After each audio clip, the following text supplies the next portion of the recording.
Good morning, Rabbi Sai. Kesubos Daf Chof Aleph, the 8-minute Daf. Today, we're going to learn about a shtar. Have you ever thought about it?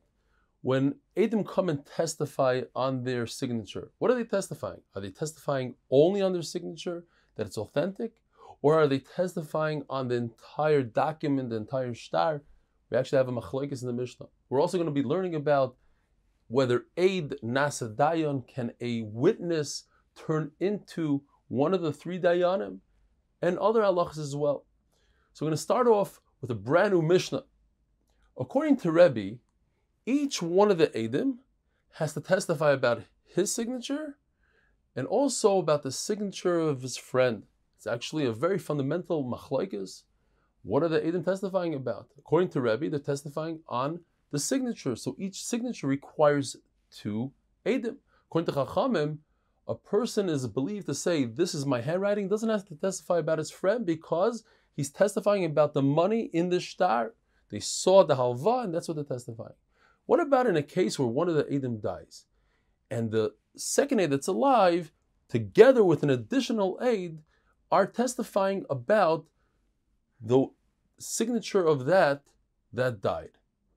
The halacha is, according to Rebbe, they could testify, but according to Chachamim, they can't, because it'll turn out that the one that's alive, in our case, the one with the shtreimel, Yossi Klein with the shtreimel, he's actually testifying on 75% of what's written in the shtar. And it says in the pasuk, Al pi shnayim, every testimony of two Eidim has to be divided equally, 50-50, not 75-25. So according to Chachamim, what do you do if one of the Eidim dies? The answer is, the leftover Eid, the one with the shtreimel in our case, will sign his name on a piece of pottery. Piece of pottery you cannot make a shtar on, it's possible for a shtar. And he'll throw it into Bezdin, and Bezdin will use that piece of pottery to be makayim and authenticate his signature. In other words, he's not going to be testifying about his signature. He will be testifying in conjunction with one more Eid on the other signature.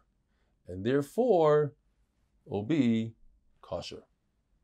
Now, to sign your name on like a regular document, a piece of paper, that's asur, because then somebody can find it and will be able to use it with your signature, a handwritten signature. You're right, it's not a real shtar with two Eidim, but it's your signature, your handwriting. It says you owe somebody money. He could collect with it b'nei chayrin. Shmuel paskin like Chachamim that each Eid testifies only on his signature because they're testifying on what it says in the shtar, the money in the shtar. However, there was once a case with a shtar of Yisayimim, of orphans, and he was concerned that perhaps they'll bring the shtar to a bezdin that they'll make a mistake, and they'll say that even though the halacha is not like Rebbe when he fights against the majority, over here yes. So just to make sure, he said each witness should testify for the other witness. The Gemara tells us that if the loiva says that the shtar is fake, just yesterday, for instance, they went to Bezdin and Bezdin put out a hempek. A hempek is where the Dayanim write, by us it's in a black box with white letters. They write, we verified the Eidim and the shtar is good to go. In this case, the loiva, after that happened, says that the shtar is mezuyaf. So the Gemara comes up with a major chiddush here. According to Rav Yehuda, you could take one of the three Dayanim who signed on the hempek and one of the Eidim who signed on the shtar. And together you have two that are testifying that one is testifying in the shtar, the other is testifying on his signature, but together we have Eidim. Rami Bar Chama and his grandchild Ameimar, they said this is a wonderful pshat.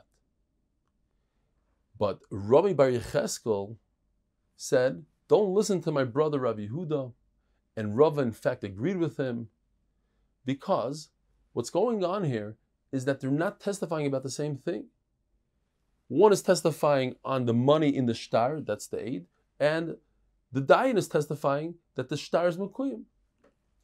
Rav says it's asur to write a hempek before all the dayanim know what's going on. Literally, you can't write it. You need all the dayanim to be on the same page.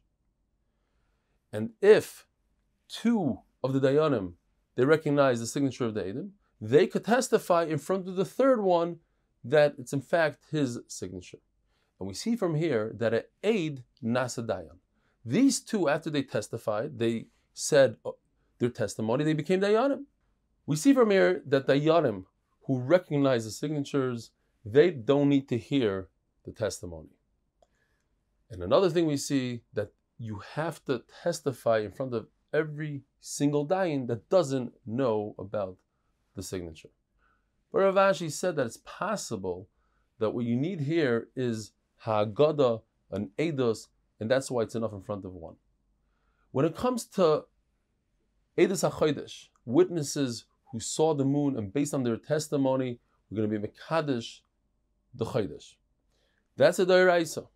So in that case of the doraisa, a aid, a witness, does not become a dayan. In a case where three Talmidei Chachamim from the Sanhedrin, three dayanim from the Sanhedrin, saw the moon, let's say at night, but Kiddush HaChodesh only happens during the day. So what do? Two of the three dayanim who saw it, who witnessed it, they should testify in front of their third friend. And in addition to that third friend, bring another two dayanim. So now you have two testifying in front of three. And since Eid nasa dayan, you need three total in addition to the Eidim.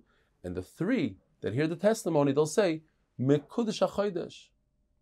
Have a wonderful day.